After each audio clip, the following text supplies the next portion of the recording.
I was a phantom.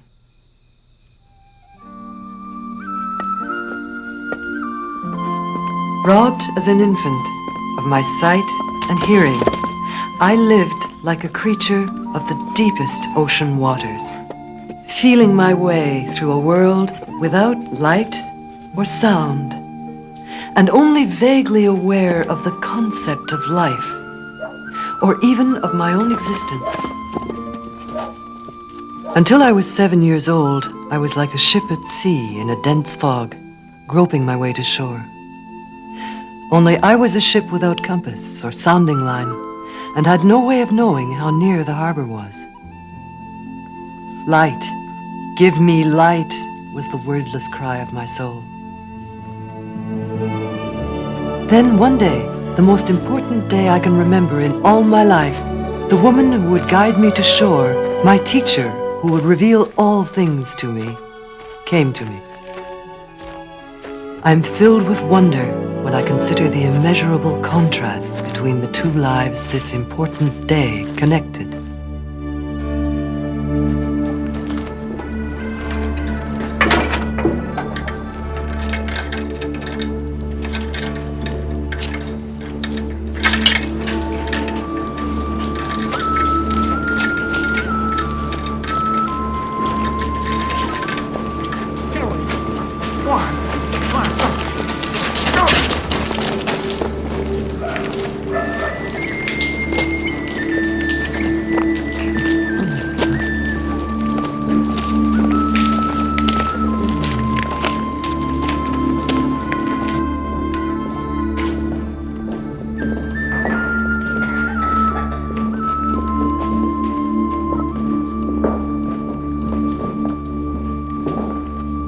Brother and sister? That's right.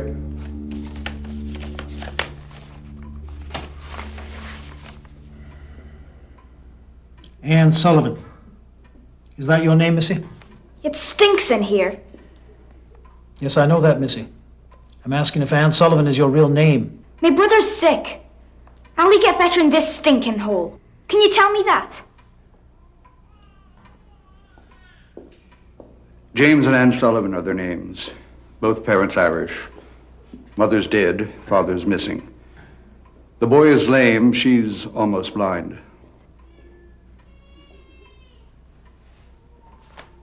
It says here they have an aunt and uncle. Why aren't they with them? They don't want them.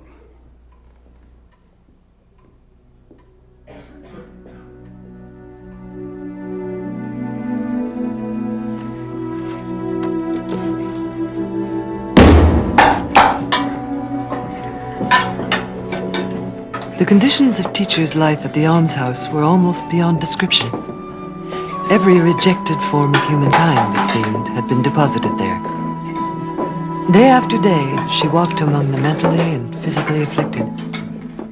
Night after night, she slept with children who were sick or near dying. Death and disease were constant companions. Within 3 months of their arriving, Jimmy passed away from tuberculosis.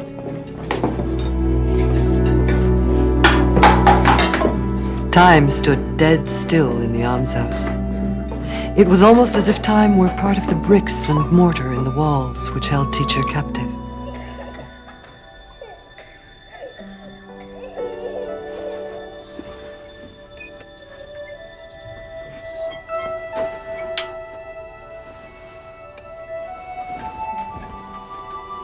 I could hear you thinking. You're a silly girl. You don't know what I'm thinking. I never said I knew what you were thinking. I said I could hear you thinking. My thoughts are pounding away inside of me, no doubt of that. What are they saying? They're telling me how I can leave here.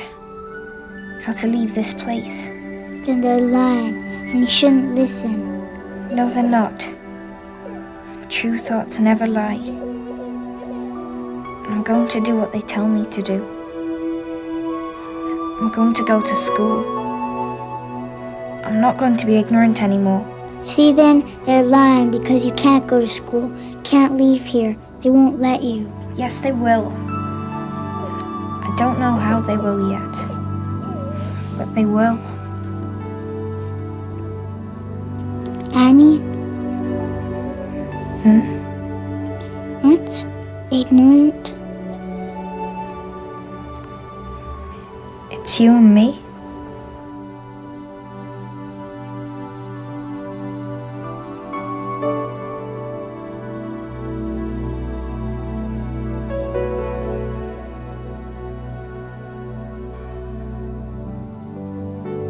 Teacher's mind had grasped hold of an idea.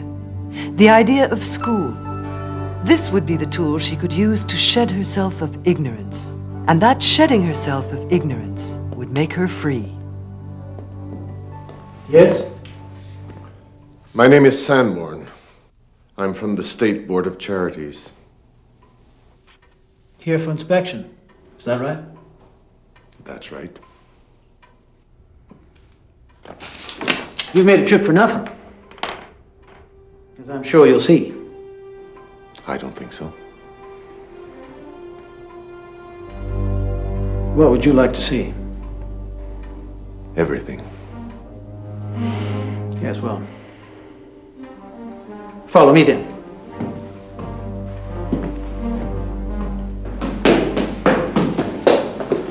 Did you see him? Go. Hurry! What are you two little rats doing up here? What, Annie? Get out of my way! Get back here! Mr. Sanborn! An earbox in for this one, Missy! It's all right. Leave her alone.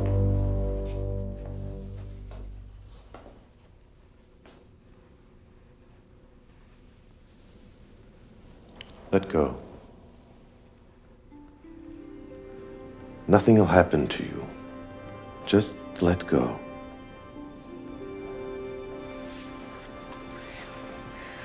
Will you let me talk to you? Mr. Sanborn, my name's Anne Sullivan, and I want to go to school. Please, Mr. Sanborn, please help me. I want to go to school.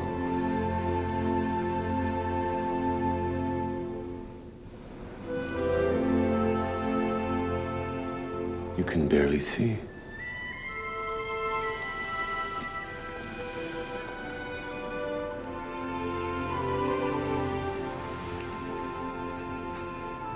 You'll have to excuse us a few minutes.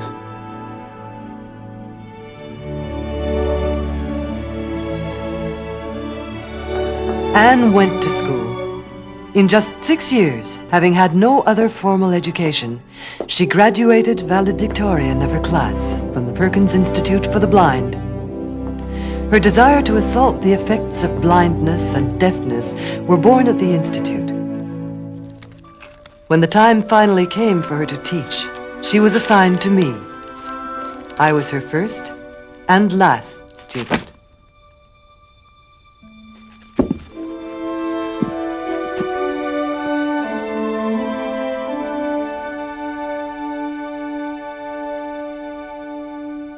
In my life, my body had a birthday, and my soul had a birthday. I didn't know it on that day when I first touched Teacher, but that was my soul's birthday.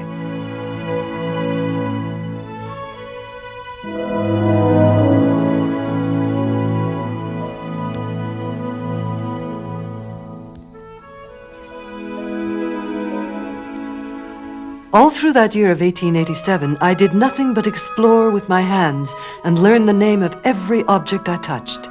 And all through that first year, as in the 50 years that followed, my teacher was at my side, seizing the right moments to impart knowledge to me.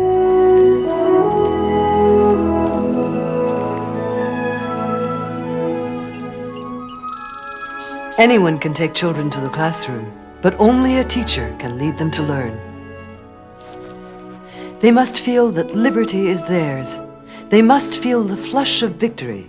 And they must also feel the heart-sinking of disappointment. They must feel these things.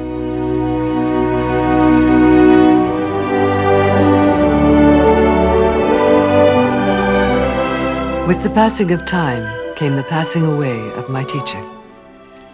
In her separation from me, I have often remembered and taken comfort in her saying that real independence is attained through your mind and spirit.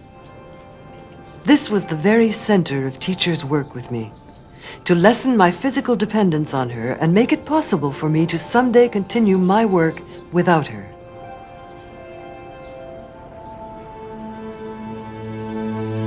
Teacher believed in me, and I have resolved not to betray her faith.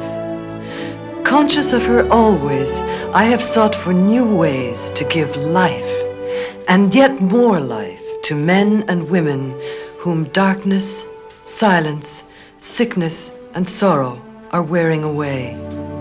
And at times, it seems my teacher, who touched my night to flame, is still about her work, using me to kindle other fires for good.